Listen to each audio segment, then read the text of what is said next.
Meet Jason, a sophomore and a fraternity member at a large Midwestern university. He's a very diligent student, he always has a smile on his face, and he wants to be a social worker. Jason has had a few dates with a student named Jessica, and sometimes they study together, but she likes him more than he likes her. He doesn't intend to date her again. They've never had sex beyond kissing and some light petting. At a party, Jessica comes up to him and asks him why he hasn't texted lately. He demurs, not wanting to hurt her feelings. Finally, he says, "Look, Jessica, I don't want to hurt your feelings, but I'm really not that into you." Jessica responds, "Well, I am very, very into you. How about if we say goodbye by letting me give you a nice blowjob? No strings attached."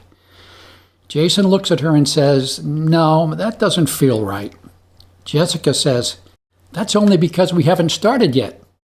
"Come on," she says as she takes his hand and leads him up the staircase to an open bedroom. Jason lies back on the bed with his eyes closed, moaning softly. After a minute, Jessica lifts her skirt, pulls her panties to the side, and invaginates him. She rocks and thrusts a few times, but Jason opens his eyes and quickly rolls to the side to get Jessica away from him. She falls off the bed and bangs her elbow against the wall. "Ow!" she screams. "You hurt me!" He hurries out of the room and down the stairs to rejoin the party. By coincidence, the next day, a Title IX officer comes to the fraternity and asks Jason and his brothers to take a survey about sexual assault on campus. Unlike most of the brothers, Jason takes the survey eagerly and begins to fill it out, flipping through the pages with great interest. After a few minutes, Jason gets up to go to class. When he enters his social work classroom with 44 women and 4 men, he has a thought he has never had before. Why is there an effort to achieve gender balance in STEM, but none in social work? During class, one of Jason's classmates launches into a common social science refrain about patriarchy and male oppression of women. Jason quietly snickers and rolls his eyes.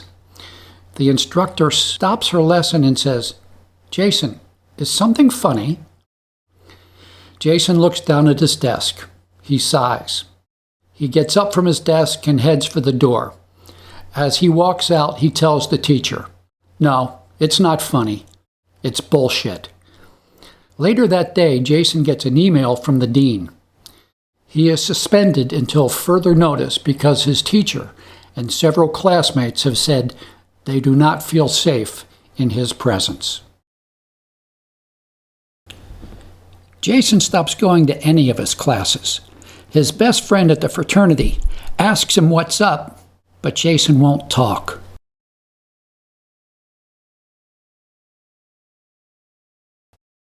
What is wrong with him?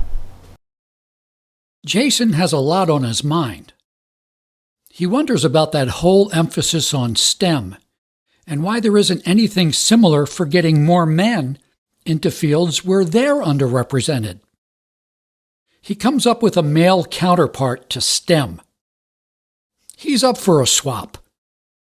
The way he figures it, if there's a social benefit to getting more women involved in building roads and bridges, then surely there's a social benefit to getting more men involved in building families and communities. He keeps thinking about all this, and he thinks about switching from social work to something more about the gender issues of men. He finds his school doesn't offer a degree or a certificate, nor even a single class about the gender issues of men, but he finds that there are 662 programs on gender studies, women's studies, and/or feminist studies in colleges and universities across the USA, including his own school.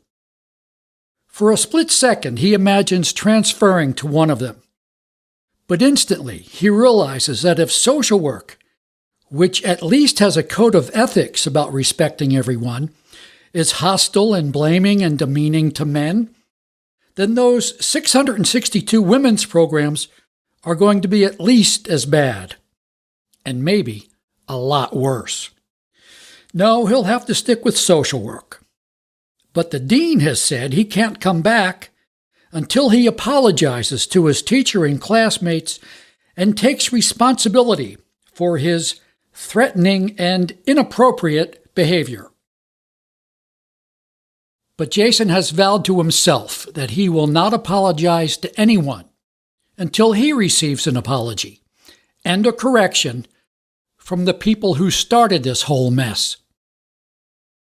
Remember when Jason took that sexual assault survey the morning after Jessica raped him? And remember that he was flipping through the pages eagerly? And remember how he got up and left abruptly? That was because the survey gave him no way to report what had happened to him. If he had had a vagina that someone put their penis into without consent, sure, he could have reported that. But for someone who has a penis that someone put into their vagina without consent, the people who created that survey had no thought that something like that could even happen. Or if they did, they clearly weren't interested in hearing about it. It also made Jason slightly furious that the survey would not require Jessica to report her perpetration of raping him. And so, as bad as being a mere statistic would have been, he won't even be that. So Jason is essentially a dropout. But more accurately, we should acknowledge that this good and sensitive and gentle and caring and idealistic young man was pushed out. Jessica raped Jason on March 7th, 2019. On March 15th, he wrote to the chief administrator of the survey he was given and pointed out the problem he had found. That same day, the administrator replied, "I will bring your question to everyone's attention when we meet again to revise the survey." As of January 31st, 2021, almost 2 years later, the problem with the survey still has not been fixed. And so Jason spends a lot of time in his parents' basement, waiting for what is sometimes called social justice, and playing video games. He laughs bitterly to imagine how quickly the problem with the survey would have been fixed if the genders had been reversed.